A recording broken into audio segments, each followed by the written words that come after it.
It's difficult to look away from the stat that the coronavirus pandemic reached on Thursday, 4 million cases.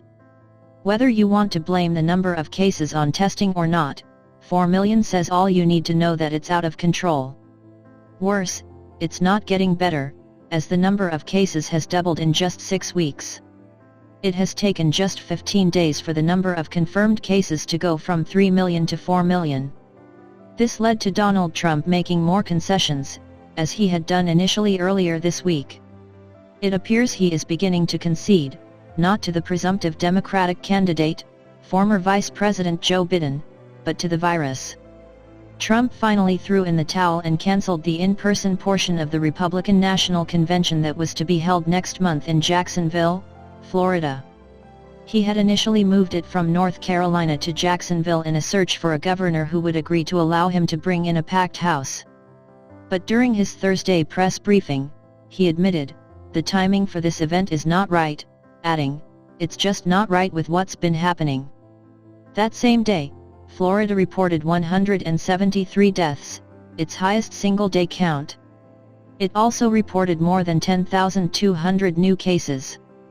Biden threw the blame for it all right back at Trump for his failure to care, claiming in a statement that the president quit on this country and waved the white flag of surrender.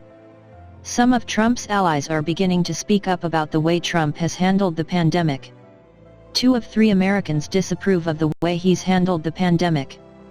Additionally, 3 out of 4 Americans, including a majority of Republicans, support the mandatory face covering mandates. Overall, more Americans are wearing a mask when they leave home than in May, from 73% to 86%.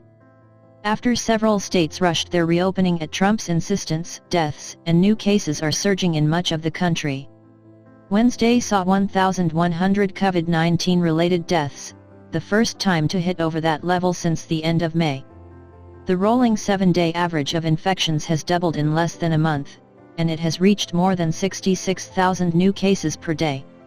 There was a time when Trump begrudgingly admitted there may someday be more than 50,000 deaths overall and that it may reach as high as 100,000. The number currently exceeds 141,000. Many businesses are abandoning their reopening plans and are closing back up again.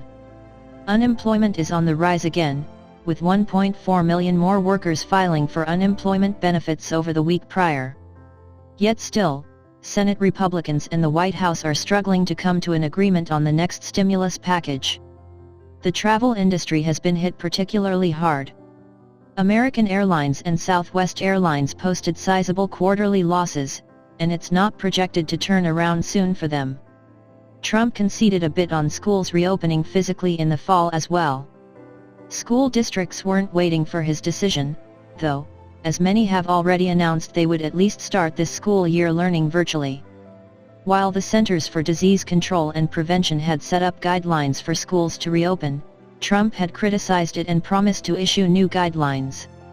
The CDC released new documents supporting this on Thursday, though some of it was written by White House officials and not CDC experts. The requirement for students to remain 6 feet apart was dropped. Florida Governor Ron DeSantis, R., wants students to return to the classrooms, but the state's teachers' union is suing over an order that would force schools to fully reopen in the fall. A new poll, though, shows that most parents would prefer to delay the return to in-classroom sessions. DeSantis supported his stance by saying children are by far at the least risk for coronavirus, thankfully. The virus has also greatly affected sports, with most delaying their openings or pausing their seasons midway. Major League Baseball started a shortened season on Saturday. The National Basketball Association is due to pick up its season again at the end of the month. The future of the NFL season is still in question. Additionally, the 2020 Olympic Games were to start on Friday in Tokyo. Early on, it was postponed to next year.